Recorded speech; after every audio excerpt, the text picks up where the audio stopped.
Well, before we start our talk this morning, there's a little confusion in the program which I'd like to call to your attention. On May 17th, which is a week from today, John Irwin is listed to speak, but it's not possible for him to keep that appointment, so I'm taking that Sunday. I'll be here with you again next Sunday, and I will give the talk that was intended for June 21st, the Chinese astrology, the year of the rooster. So that will be the subject for next Sunday, and John Irwin will be speaking on the date that I've given up in June. That makes it all very clear, I'm sure. In other words, we hope to see you next week. The subject of the morning is really a very difficult one to approach in a factual manner. We all realize, I think, that there are a great many things that are true, but which can get people into trouble. We are not doubting or questioning the existence of psychic phenomena. We are not doubting the existence of nuclear research, but we don't like some of the things that happen as a result of it. We are not opposed to television, but we think some of the programs are pretty terrible. We think people should write good books, but we do not like all the books that they seem to write. So that while there are truths and facts and realities, which probably in a dignified, scientific, and thoughtful manner could be very constructive, but once they hit the media, once they are popularized and dramatized, they have a tendency to cause trouble. And this is especially true, I think, in the field of psychic phenomena. For many years, this was quite a problem back in the 20s and early 30s.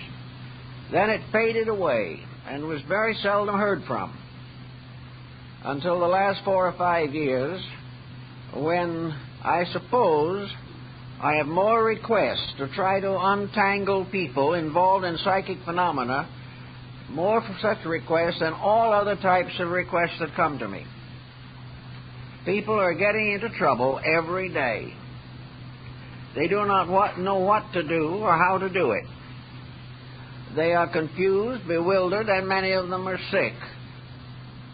And this is largely due to a simple fact that Carl Jung pointed out a number of years ago, that the average human being cannot live in a healthy manner in the midst of a mystery. We cannot handle mystery. The moment the common, ordinary facts of life become confused, when we are confronted with situations that we cannot examine and cannot evaluate in terms of personal experience, we are in danger of a bad mental state of confusion. Psychic phenomena today is coming to us through an extensive literature, much of which is avowedly fictional. Some case histories are included.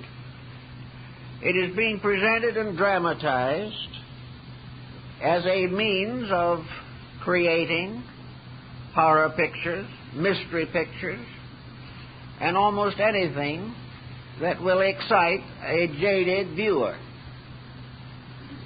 These types of presentations are not just entertainment. The individual is not able to distinguish clearly between what he sees and the facts of his own daily life. And in addition to this, we have a large group of dabblers in the subject, individuals who have very little solid foundation upon which to build.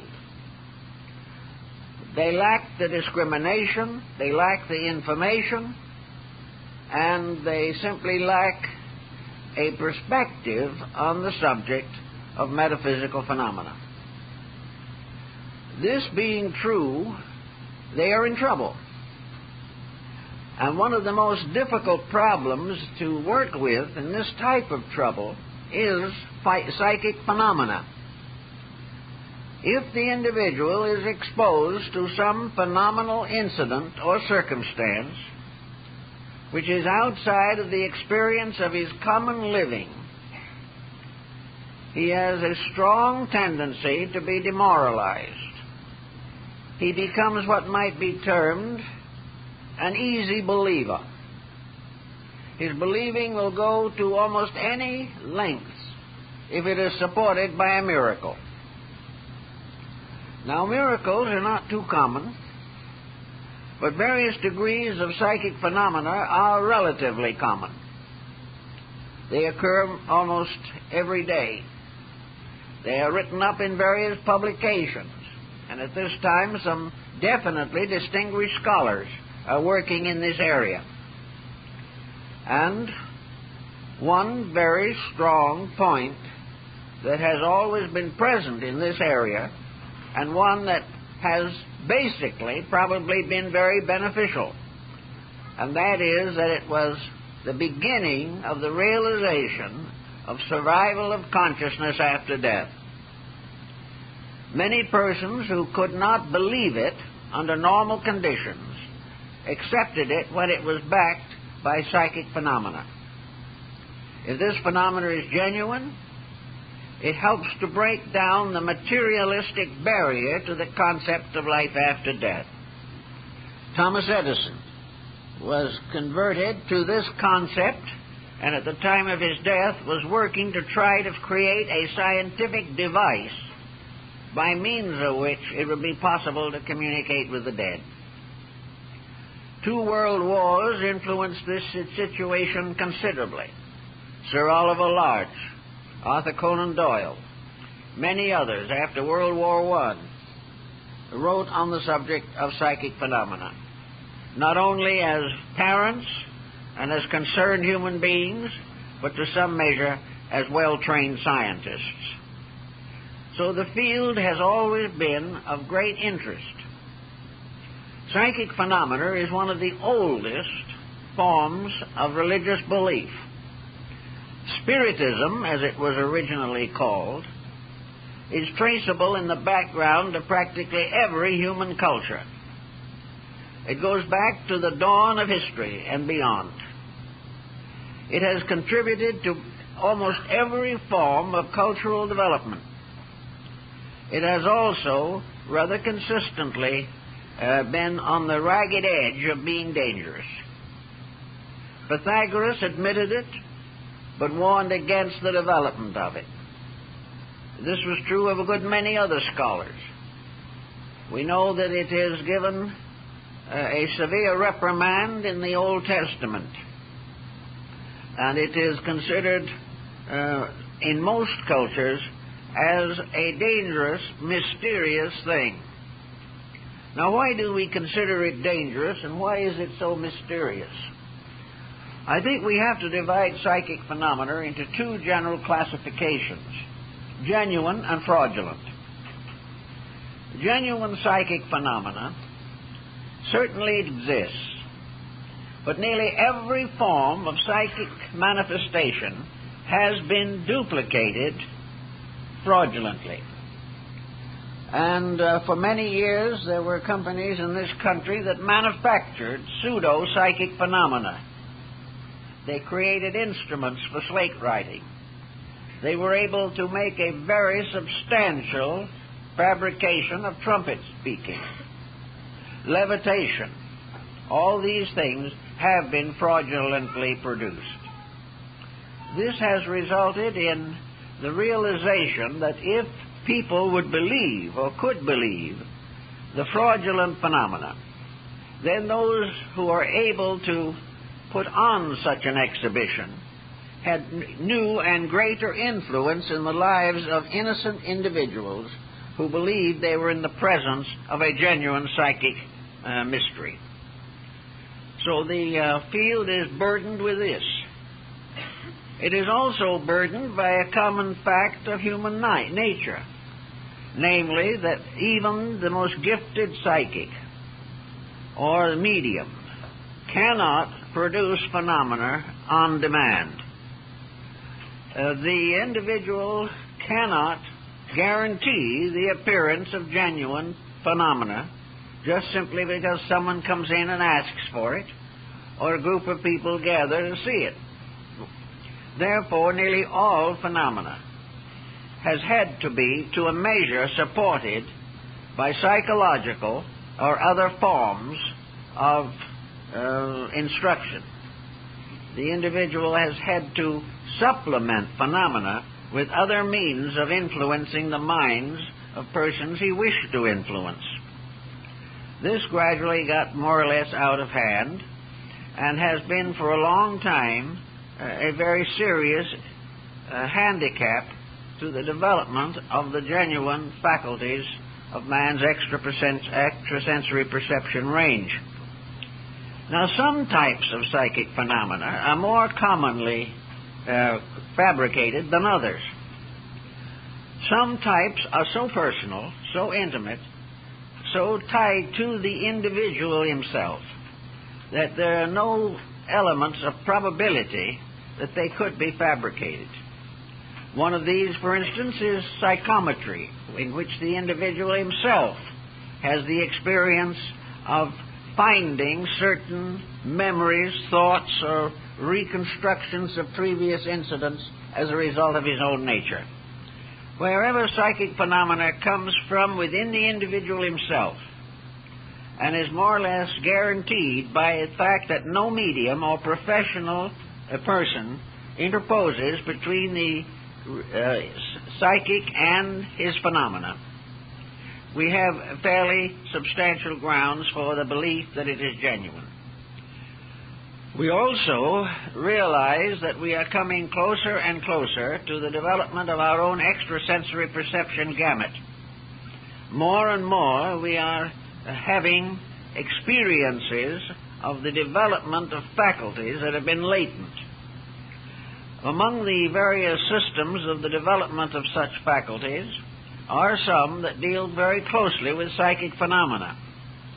The religious and philosophic aspects of this search for inner guidance will be found principally in Oriental religious systems or Christian mysticism.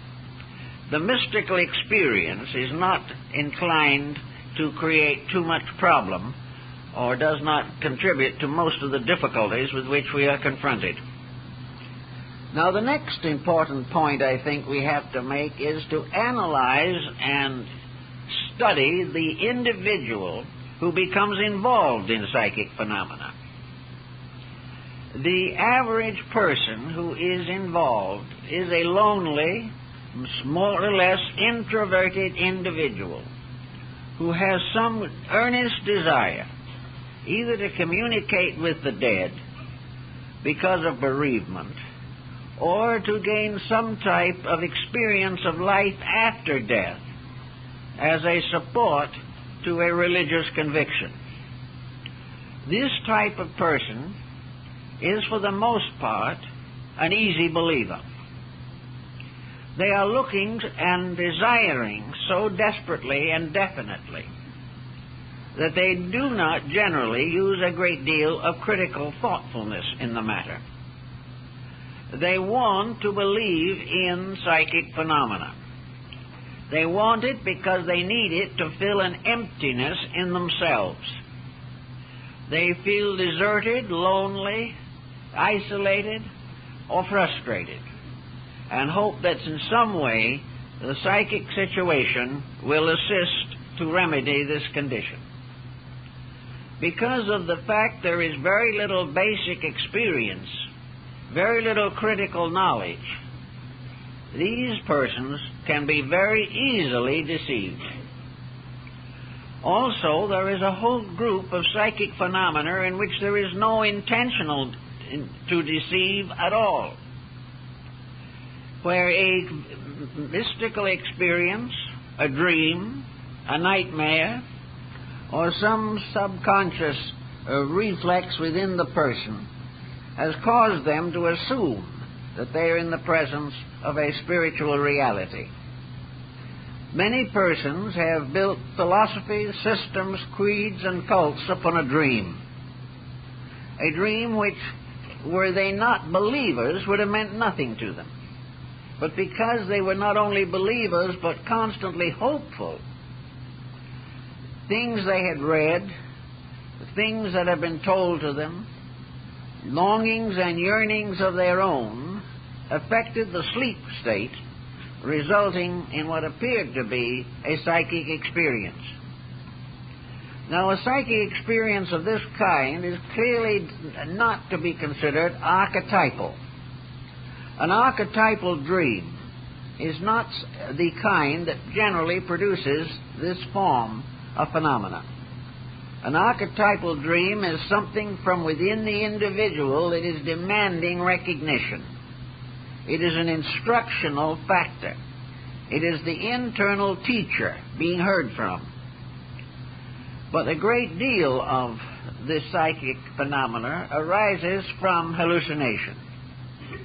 It arises from the individual whose desperate desire to believe permits him to believe that which is not reasonable, not probable, and not consistent with his own good.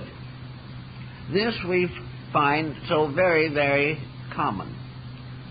Another difficulty with the matter is that once the believer has gotten into a psychic difficulty, it is extremely difficult to rescue him.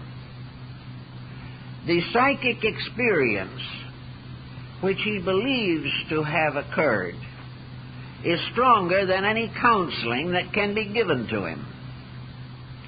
Once he has decided that he is in the presence of a spiritual experience, there's very, very little chance that you can talk him out of it, even when it becomes obvious to a third person that the experience is not genuine. We have all the time this type of problem coming in, people wanting help in these various fields. But it is practically useless to try unless the individual involved is willing to try his own experience for himself. Unless he is willing to sit down and answer some basic questions and answer them honestly, there is very little that anyone on the outside can do that will overcome the desire, the devout intention to believe this particular type of thing. So you can always say to yourself, if you're involved in psychic phenomena, you can ask yourself a few vital questions. One of the most common types of psychic experience is the one that calls the individual to a ministry. It is one in which something, usually the subconscious, seeking release, seeking the experience of self-superiority, likes to hope or feel or believe that they are called to change the course of history, that they have a message that has been given to them that the world is waiting for. Now, the question that you ask these people frequently is why, if you feel this way, do you believe that you are peculiarly qualified to receive this message? What made you the candidate for this overwhelming revelation? How did it happen that they picked on you? And now, normally, the individual has no very good answer to that question. The most common answer is, I haven't the slightest idea. So you start to try to find out, and you say to yourself, if you were hiring someone to carry on a special and delicate and difficult task, how would you choose to engage that particular person? Well, you'd ask questions, you'd get a resume, you'd find out what they'd done. You'd try to locate something in them by which they were peculiarly fitted to do the thing that you needed done.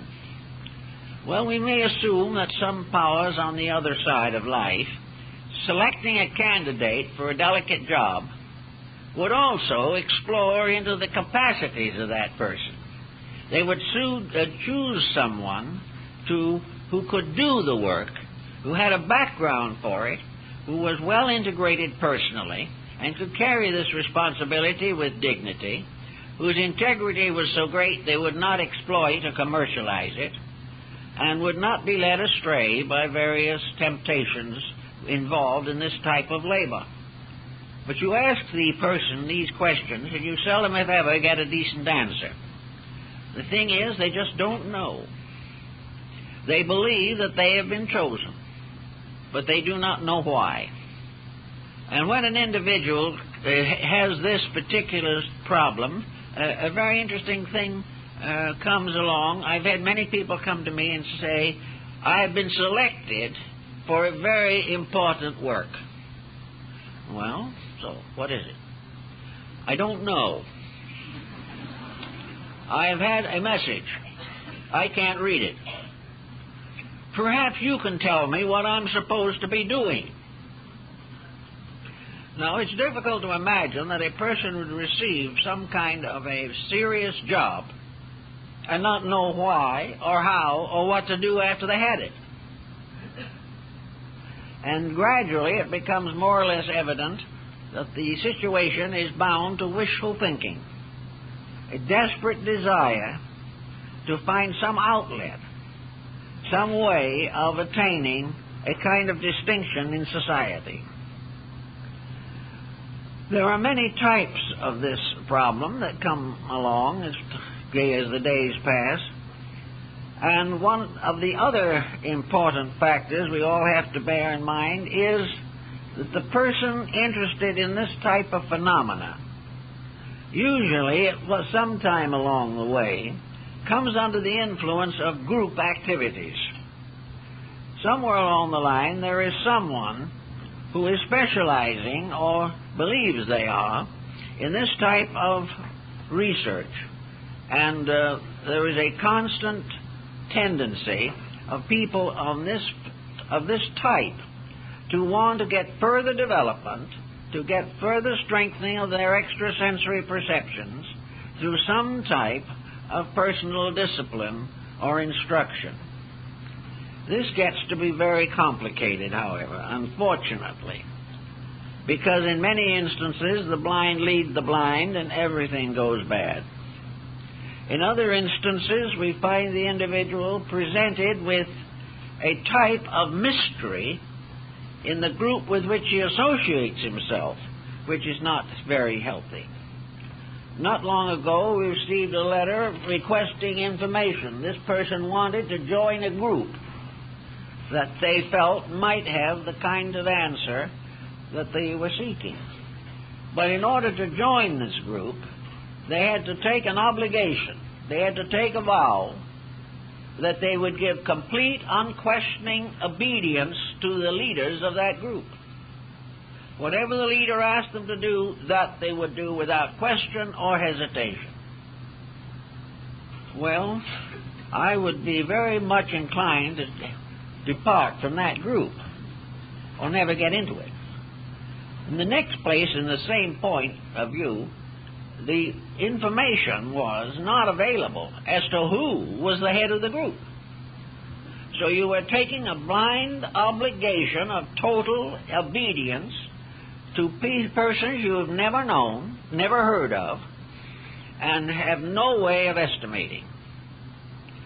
When you get a situation of this kind, I think the wise person is best invited to refrain from accepting such an obligation system. The individual's only primary obligation is to God. And next to that, his own integrity. He has certain social obligations to his nation, to his family, to his society. And to compromise these with some kind of an obligation which we are not able to understand, requesting that we take upon ourselves the complete servitude to an unknown person, is not in line with true esoteric good taste or safety. It is a very dangerous thing. Also, we find very often the rising tide of commercialism coming into this problem. The formation of groups, the writing of books, the production of television or theatrical plays for business reasons, for profit, and as far as that's concerned, simply to cater to a market is not a good way for the mysteries of life to be promulgated. It is much too dangerous. I have read a number of the recent books dealing with these subjects. One or two have been very well written and carefully written. For the most part, the others are simply paperback fantasy. They are written only for one purpose, and that is to sell and make money. And these are taken seriously by persons who are already sold to the idea that such procedures are possible. If a person is interested in becoming a member of some mystically oriented organization, it is up to them, for their own security and safety, to make a thorough investigation of the background and foreground of such a group. It is very unwise to join something which the beginnings of which are unknown, the purposes of which are indefinite, and the future of which is uncertain. Therefore, for all general purposes, we give the same general recommendation that we give in connection with reading or study or anything of that nature. It is important that the things you believe have stood the test of time. It is essential that you associate with an organization or group which has stood for principles and the history and development of which is available to the public as common knowledge. They're an organization that has had a long and distinguished history and has not been in trouble and has never commercialized unreasonably any part of its tradition. It gives you a certain sense of confidence. And more still, if it is rooted and founded in one of the great world systems of spiritual revelation, it is very much more likely to be legitimate. If, therefore, its background is reasonable, it makes no pretensions or claims, it promises nothing except the opportunity to study, to grow, and to develop normally, this type of organization can be approached with greater safety and greater sense of security and probability. But wherever we get into the weird and the wonderful, we are apt to be in trouble. It's just not the best way to do this type of thing. Another point that I think is very important is authority. When a special revelation comes along, who is responsible for it? Nearly always, you have one of two choices. Either that the system has been developed by an individual who takes full responsibility for it, and who has probably based it upon older source material, which he is willing to discuss, describe, and state. It is also probable that he can prove reasonably to the average person that his ideas have common sense, practical value, and do not stimulate unreasonable emotions or attitudes. This type of person is comparatively safe, as Confucius pointed out, and many of the older ones.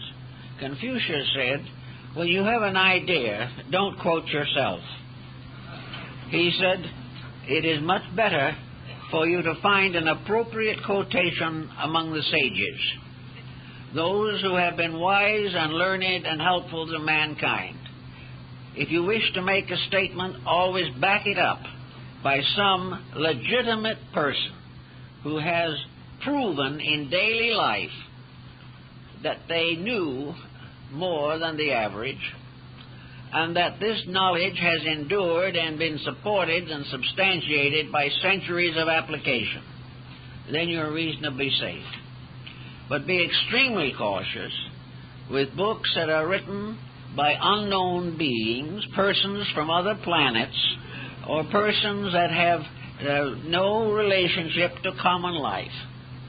Be very cautious of accepting an authority that you cannot check. And if the time comes and you want to know where the message comes from, and you are given some very fantastic explanation that you can never verify, then it seems that you should approach with caution. Out of the same sequence as this comes the problem of what happens when we begin to try to accept these different things. Supposing, good-naturedly, consecratedly, and with faith and solid belief, we follow one of these systems. We go in and we listen to the way they tell us it should be done. They have a development program. They have ways of helping you to become wiser. They also may toss in a few promises of advanced finances and real estate. So, believing in them and taking the disciplines, doctrines, exercises, meditations, and so forth which they recommend, what happens? Are you able to retain your common sense well enough to watch the results of these things upon your own personal life? Do you find at the end of 6 months or a year that you are really a better person? That you have grown? That your family life is closer? That you understand your children better? That you are a better citizen? That you are inspired to genuine self-improvement through self-discipline and the control of negative habits and attitudes? Are you growing? Or are you simply being filled with a mass of abstract thought which you cannot apply to anything, or have never thought of trying to apply? Are you growing, or are you simply remembering a group of material factors which may or may not ever prove to be true? If at the end of a few months of this special discipline you're beginning to feel miserable, your appetite gets bad, your sleep is disturbed, you are seeing things that are not there, and you are more or less involved in strange feelings, experiences, that you have very strange dreams, that you develop certain factors or attitudes which appear to be semi-clairvoyant, but have very little utility in them. It's like the individual who was able to study the other planes of nature by extrasensory perception, but was unable to find a lost cufflink in his own bureau drawer. He worked on it hard, but it was much easier to see things that weren't there than find something that was lost here. So we have to think about this. Most of the people who come in trouble are troubled by the consequences of the methods that they have been given for self-development purposes. One of the most common of these causes, of course, is that they have been given the impression that these exercises or this membership or this allotment is going to make it unnecessary for them to become basically better people. It is going to be done with a formula. It is going to be done by a method that can be given to the good, the bad, and the indifferent, and it will work for all of them because it's the formula that is important. And this formula is the direct route to enlightenment. The answer to this is nearly always the same: misery, disillusionment. So the individual finally comes to the fact that he has supported his own gullibility with a mass of psychic phenomena. he has, for instance, spent years studying the constructions of some psychic situation which he will never see, never know, and never realize whether he's right or wrong. But he memorizes it all. He memorizes a series of wonders. He follows a series of beliefs that he cannot justify except by blind acceptance. He also develops gradually within himself an alter ego within his own nature. There gradually arises within him a kind of psychic delusion that all these things are important. The things that are told to him on the outside come back out of him from the inside and begin to support what is actually nothing but a conceit of his own.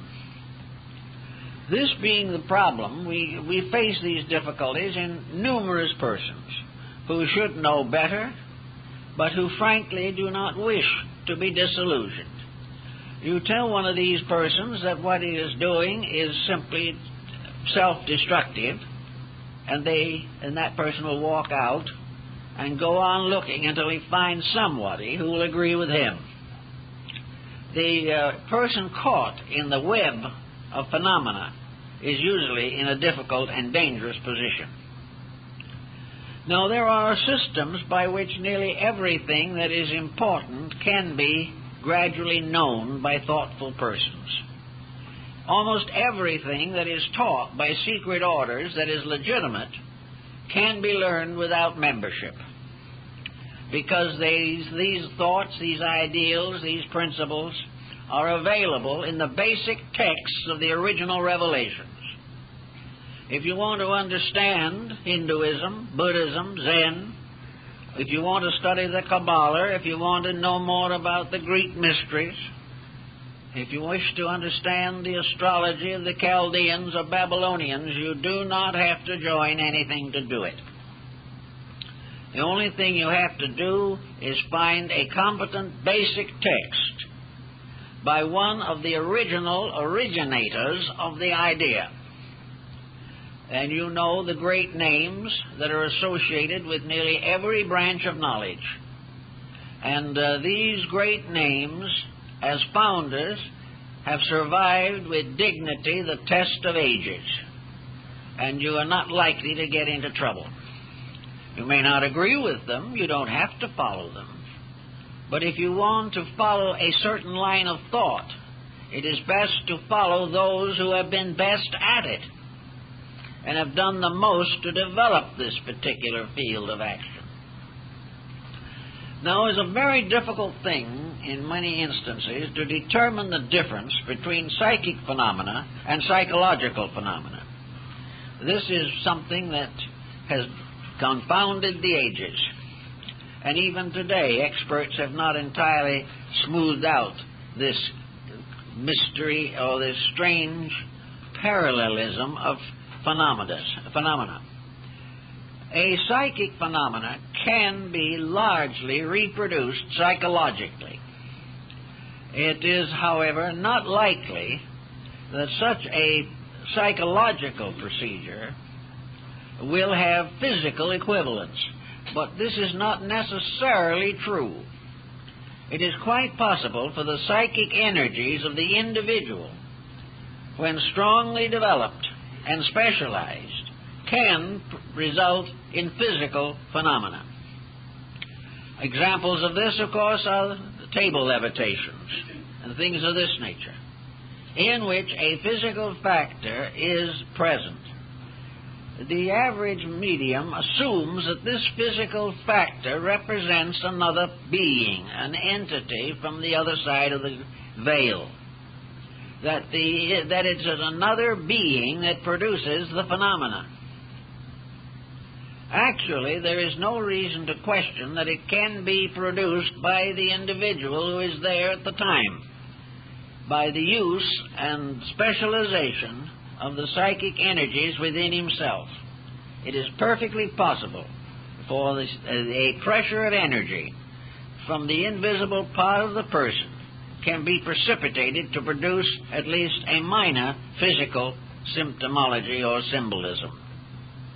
So psychological phenomena can include some physical manifestations that have generally been regarded as conclusive of the presence of another being. The psychological phases of phenomena are mostly in the form of internal experiences of one kind or another.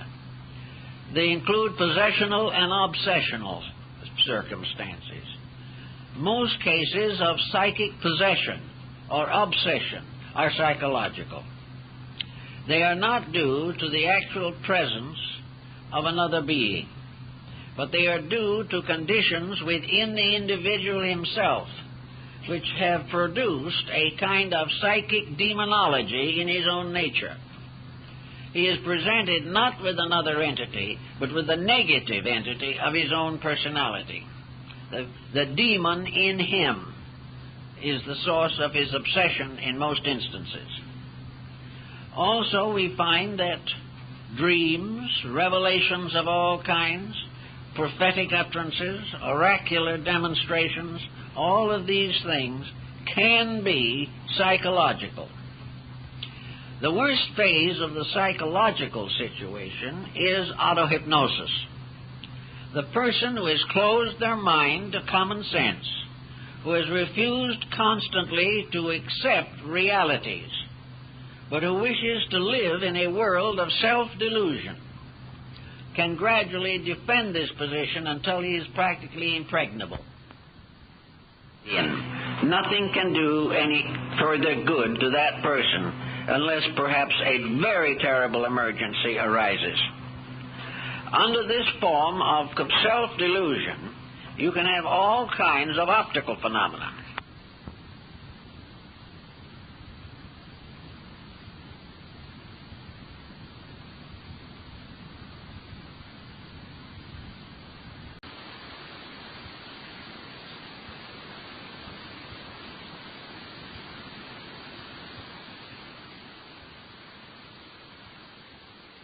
Any further good to that person unless perhaps a very terrible emergency arises. Under this form of self-delusion, you can have all kinds of optical phenomena, as in the case of hypnosis. Under hypnosis, a person can definitely see things that are not there, and can also be deprived of seeing things that are there. Under auto-hypnosis, fantasy may be mingled with reality into a hopeless confusion, so that it is quite conceivable that almost anything you wish to believe, whether it's the presence of superior beings, angels, or deities, can be reproduced psychologically by the intensity of your own belief. It can actually become visual because of the intensity of psychological believing. Unfortunately, of course, anything that originates within yourself, no matter how glamorous it may be in the form of phenomena, cannot go beyond whatever you are. You receive a message saying that in the due course of time, a secret unknown to anyone else is going to be given to you. Well, the secret is never given. Why? Because it would require something to come out of you that isn't there.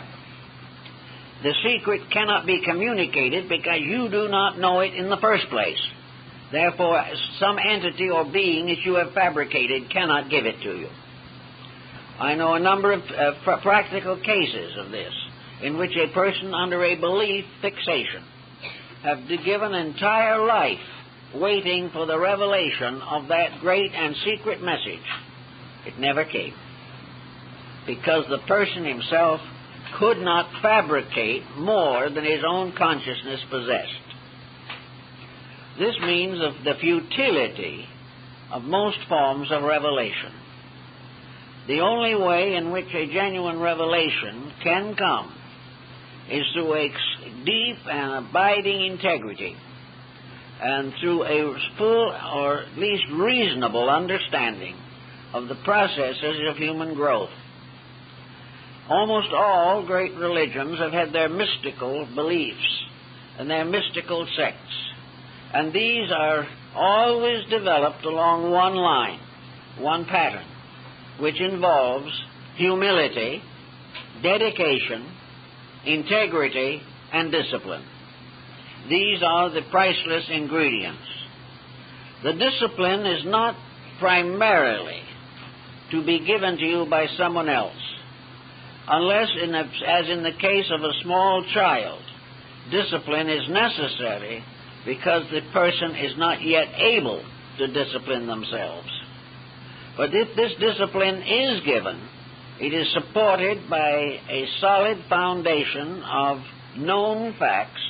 The reasons for it are clearly given. The authority for it is clearly revealed. And the individual is not in the presence of anything mysterious and strange or unreasonable. But disciplines and the gentle art of growing are the keys to spiritual integrity. A life of service is far more important than a life dedicated to self-development per se. The individual who is studying in order to be better themselves very often gets into trouble. The reason why we should study is because we want to be more useful to the common good. We wish to live better lives.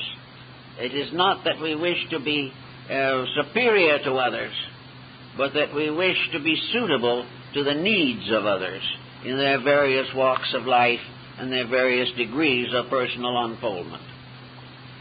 The problems of communities involved in this type of activity, this type of problem is very, very much in evidence.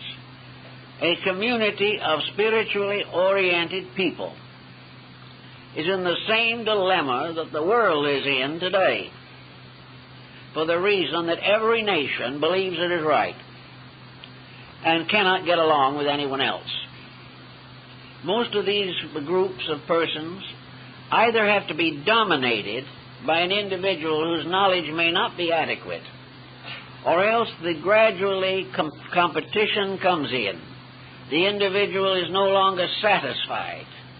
He must either finally agree with the others or depart. And if the others were doing a job good enough to agree with, it might be different, but this is not always the case. So for the most part, the person grows best by staying in the world, meeting the problems of the day with integrity, and recognizing that the problems and responsibilities of life are the great initiators into the mystery of the Holy Spirit. That there is no other way in which it can be done successfully. So we have tried to work out, in one way or another, suggestions and recommendations for persons who are out of their depth in what might be termed spiritual growth. It's not because they're growing too fast or have grown too rapidly. It's the fact that they are confused where they are. And instead of finding the things they are doing are bringing them this enlightenment, they come out at the end of 5, 10, 20 years of dedicated devotion, no wiser than they were before. If their dedication was sincere, they may do well and grow even if the instruction is wrong. Because it is not the instruction, it is the dedication and the integrity that constitute the source of growth. You may follow a doctrine that cannot be proven, and you can grow from it, simply because you make changes in yourself that take care of the problem. You become more dedicated, more devout, more sincere.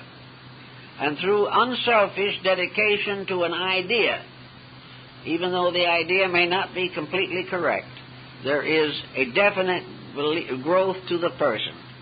This is why all sects of religion, regardless of whether we approve of them or not, are equally important in bringing to each individual the opportunity to make a personal dedication to something greater than himself. This is the important thing. But it is one thing to be dedicated to a great pattern of things, and quite another to be dedicated to something that is ephemeral, has no essential substance, and is backed only by a weight of words rather than a weight of deeds. So we try to work out some kind of a solution to these particular problems. If, in the course of trying to grow sincerely and lovingly and as wisely as you know, you're in trouble, particularly in trouble involving the nervous system, in dreams, spiritual visitations, various obsessional factors, or visitations, or if you believe you're being haunted, or if your health is failing, or your family can no longer get along with you, the point is stop right then and there. Stop any system which makes it impossible for you to be a normal person. Because growth is not by way of abnormalcy. Growth is an expansion of normalcy to higher levels of usefulness and integrity. The moment your disciplines are giving you a headache or a backache or interfering with blood pressure or causing you to see things that are disagreeable or disturb your sleep, result in the feeling or awareness of presences that are not there, the moment this type of thing begins, stop the discipline right in its tracks. Go no further. And if you are the member of a group, then the thing for you to do is go directly to the leader of that group and tell them what the trouble is and what they say you should do about it. In most cases, people who have come to me have tried this, and the group leader has not been able to help them.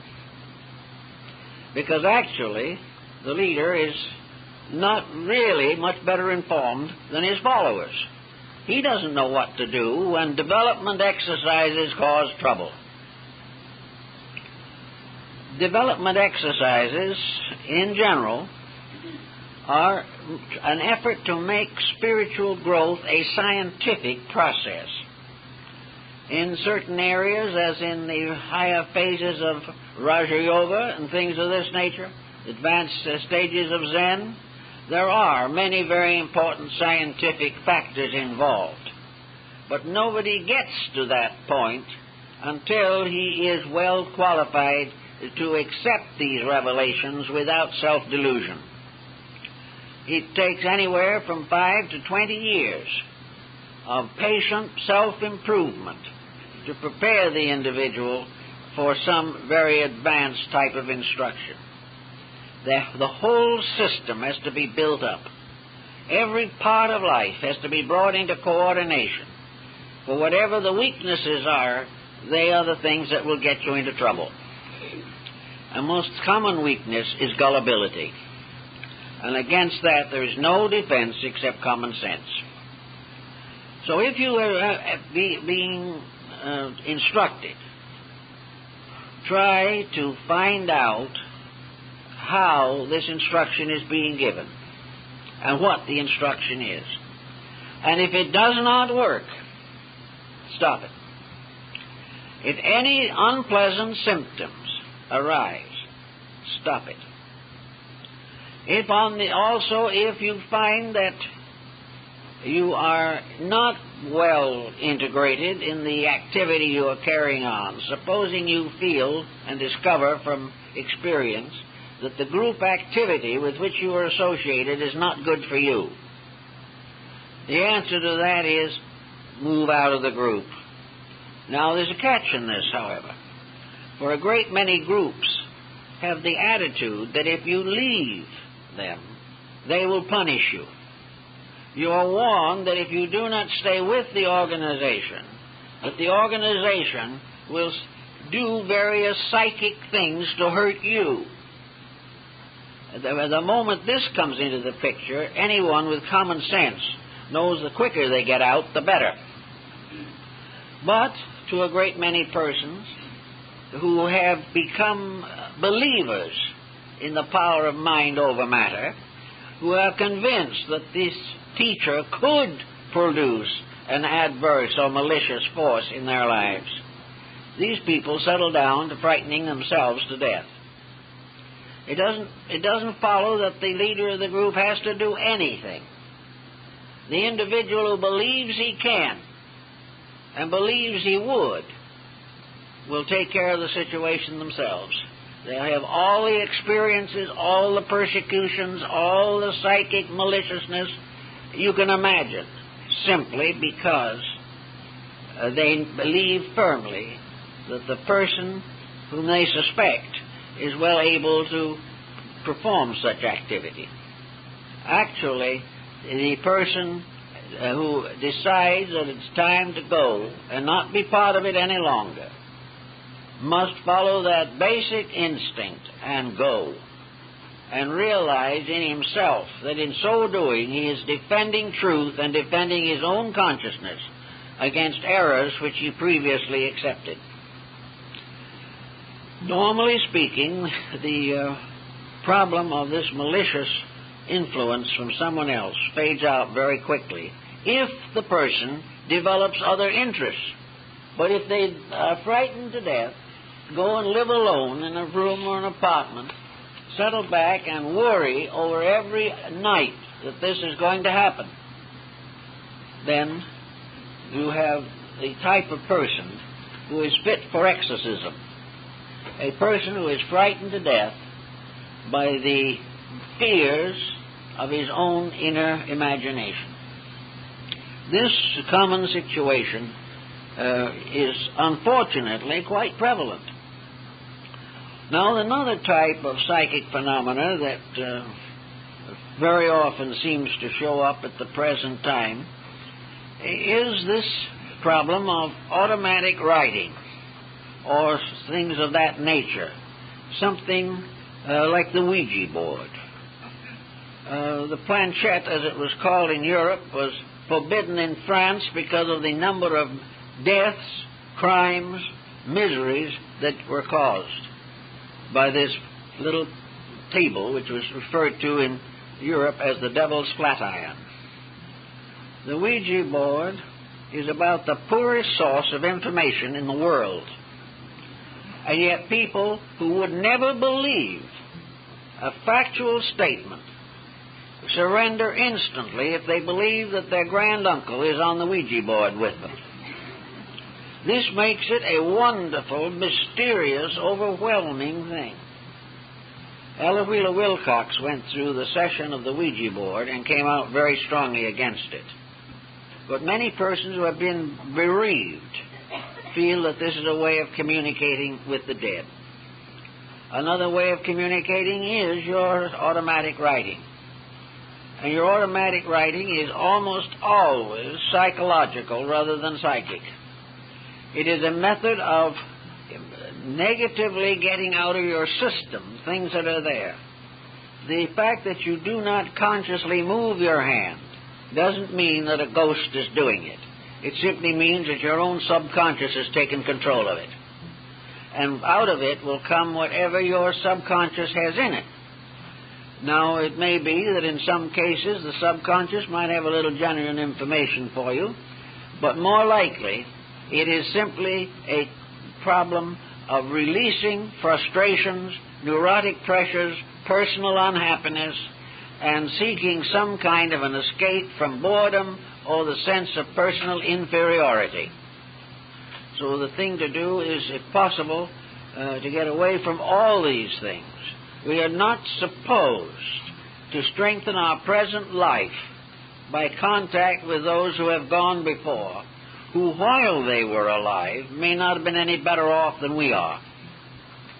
The death does not transform a person into a prophet, a seer, or a saint, or a sage.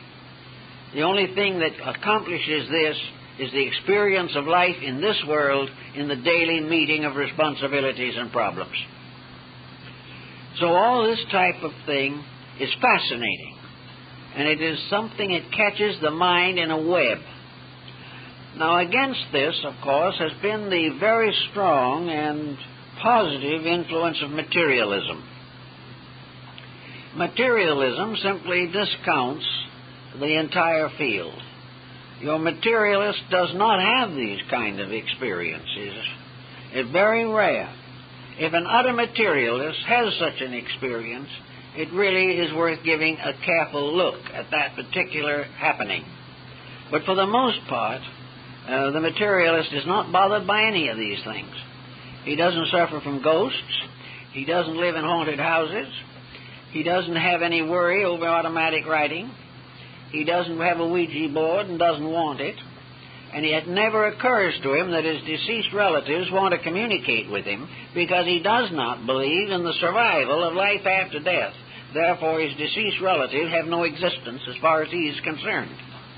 As a result is very little psychic involvement. Now, however, we're having a change in the mood.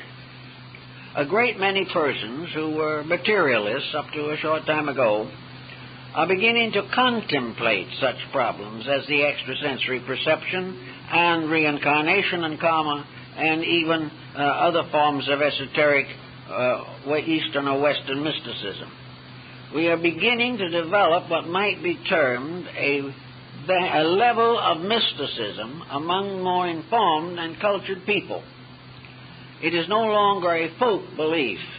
It is now a belief that is beginning to influence scientific thinking. It is beginning to result in a new approach to life after death and a new interpretation of the mysteries of what lies beyond the grave.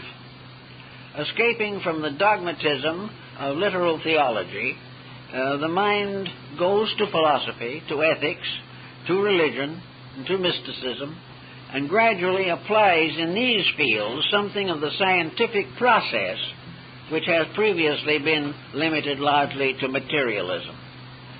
So we have a new type of psychic investigator who is approaching it not as an easy believer, but not with a mind locked against it. Now, in the times of Oliver Lodge and Conan Doyle, your scientist who became a spiritualist really was completely out of his depth. He was therefore a divided person, a scientist in his mind and a spiritualist because of emotional pressure within himself, usually involved with the death of someone close to him. Now, however, we have a somewhat different point of view. The new type of research is not based upon a desire for consolation from beyond the grave. It is now an effort to expand the dimensions of life, to discover, if possible, what is happening in the psychic, soul, and spirit realms of human existence, to find out the causal world, the world from which things descend into visibility. Now, and not too long ago, anything in that invisible world, if it existed at all, was frightening. Demons were invisible to the average person, but they were part of the inhabitants of this world of Dante's Inferno. We were afraid of the dark. We were afraid of that type of darkness which is called the unknown. We were afraid that outside of the range of our own physical limitations was a realm of values so immense, so incredible, and so complicated that the human mind could not cope with it. So it was best to leave the curtain down and not attempt to be faced with more than would be possible to the average person's comprehension. Now, however, the tendency is to look in that direction, to see if we can release the mind from the prison of materiality, if we can escape from this dismal procedure of assuming that life simply is a transitory thing and that we are all surrounded by a collective and individual oblivion. This type of thing seems to be supported by a considerable amount of science. scientists begin to recognize that there are various threads that they are following, all gradually lead to something which they cannot see and which as yet they have been unable to estimate.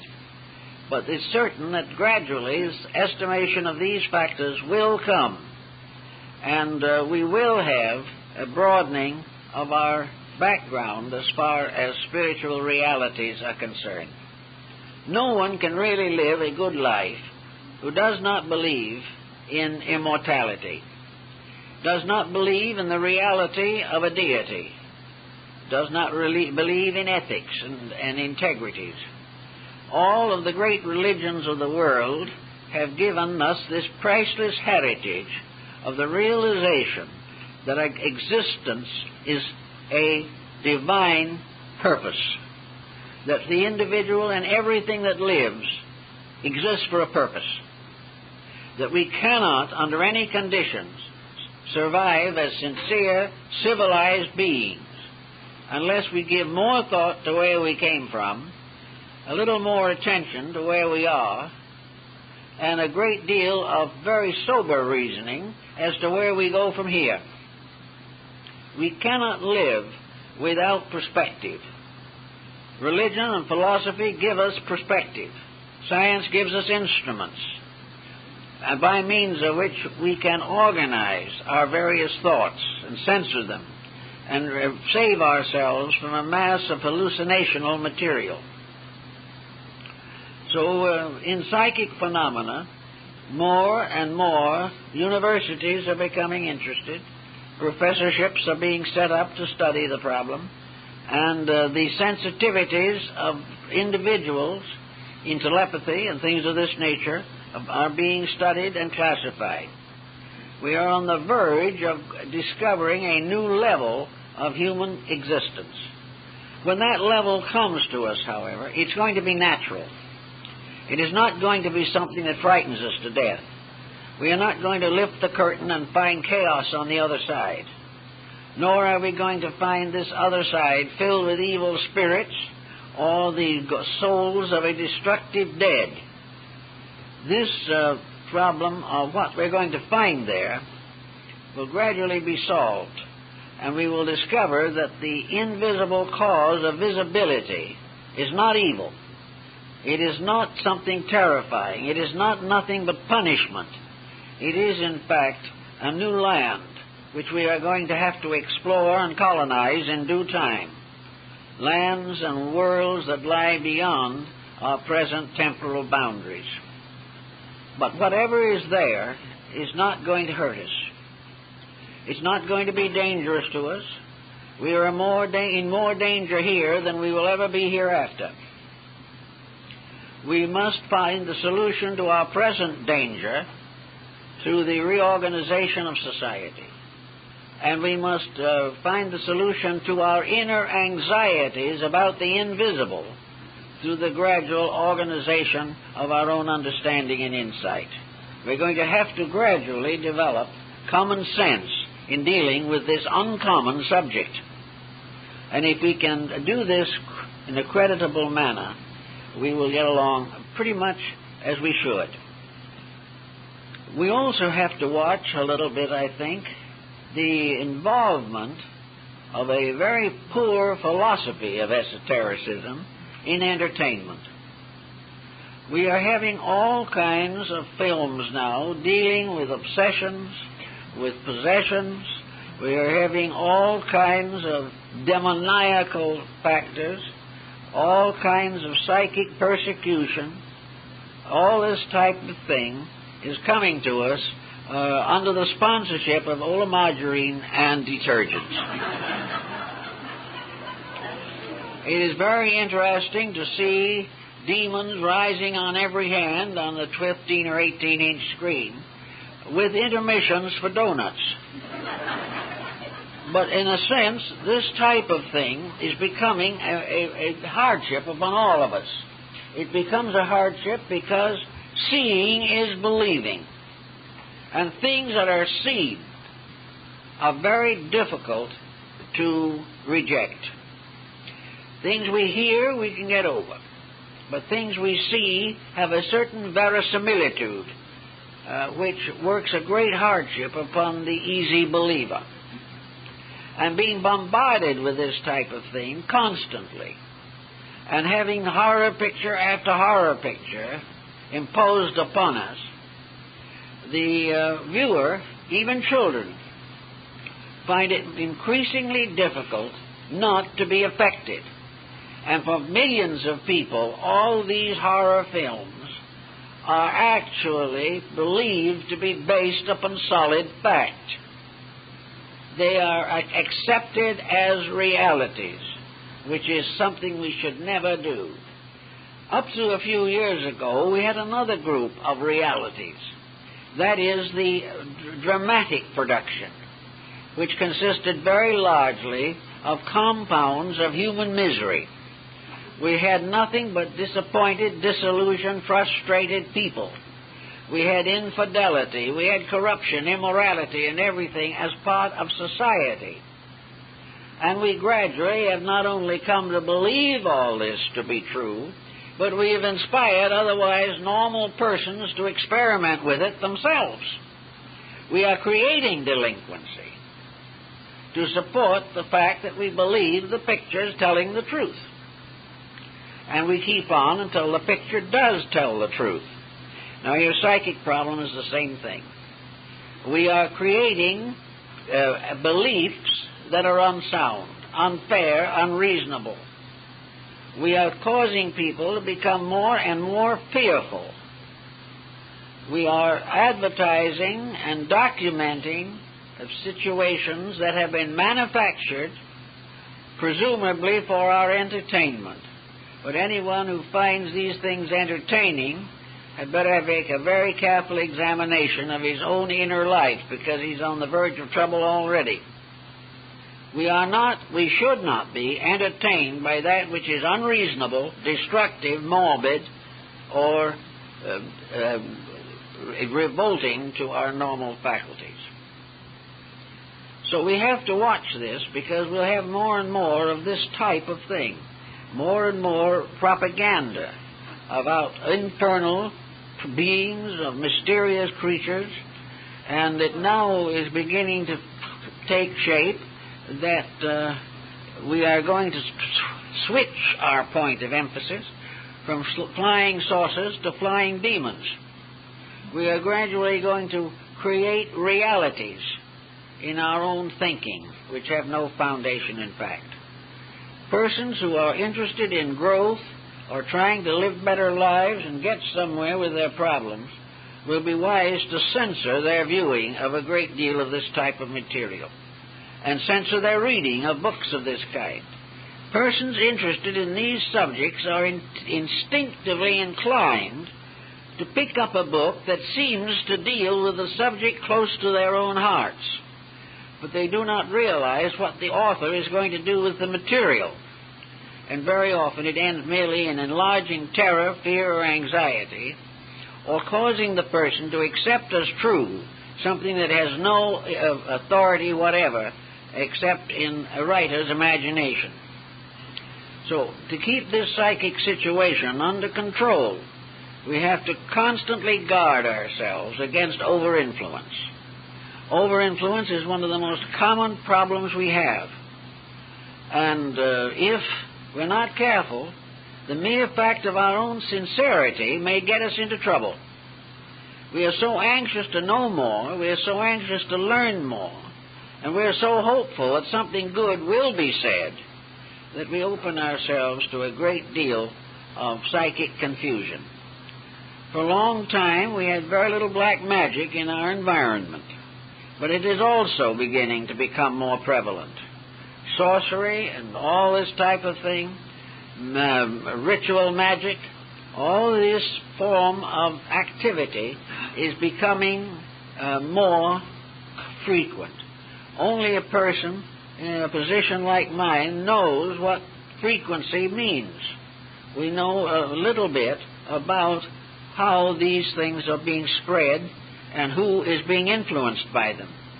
And we cannot do better than to warn everyone to refrain from involvement in any type of procedure which is inclined to create visual phenomena. We have people who are trying to develop the yoga systems who are in serious trouble because they have tried to become spiritual before they had become honestly adjusted as normal human beings. They were trying to develop extrasensory perceptions when they had not developed the sensory perceptions they were naturally endowed with. We like to jump into something superior. We like to think that we are uniquely capable of a much higher degree of insight than we now possess. But the truth is, we have just exactly the amount of insight that we are entitled to. And the only way to get more is to grow, to become better, to unfold our natural potentials. But to look for shortcuts and special disciplines is to open oneself to a tragedy. Therefore, we say that the psychic phenomena field can be, in part at least, genuine, that such things have happened and been recorded from the dawn of time, but that the cultivation of phenomena as a means of spiritual growth is exceedingly dangerous and should be approached only under a long probationary period of self-discipleship or the strongest possible internal integrities. Nearly always the problem lies in vanity or in some form of self-interest. The person wants to be more powerful without being a better person. He wants to have more influence, but he has never developed the type of influence that would give him distinction. He wants to perhaps create an organization to be worshipped and adorned and adored himself when he is not entitled to it. Wherever self-interest, egotism, and things of this nature enter into the quest for knowledge, trouble is right there with them. The only reason why a person who is honest wants to know more is in order to serve better the needs of others. He is not seeking for self-aggrandizement. He is seeking to do the daily job better and to help more people in more ways because he has gained certain integrities of his own. Among other things, he will have the problem of trying to keep his own children out of difficulties. The use of knowledge is to help others, not to advance one's reputation or distinction. It is not at all necessary that the individual should have ulterior motives. It is much better to be very simple, very honest, very kind, very sincere, and try to grow as nature intended, step by step, degree by degree, strengthening growth through good works, earning the next step by being true to the present step, and realizing that the journey to wisdom is a long trip, but that each step toward that end is important, and any step which is circuitous or takes the person off the main track is simply time wasted. There's only one way of growing, and that is by becoming better through self-discipline and dedication. On that basis, there's no difficulty. Or if there is difficulty, we have the resources to meet it. But when we begin to get extravagant notions, then we are already on the way to disillusionment, disappointment, and very possibly sickness and disorientation. So we advise everyone to be very cautious and very thoughtful in these matters. Well, I guess that's all for today.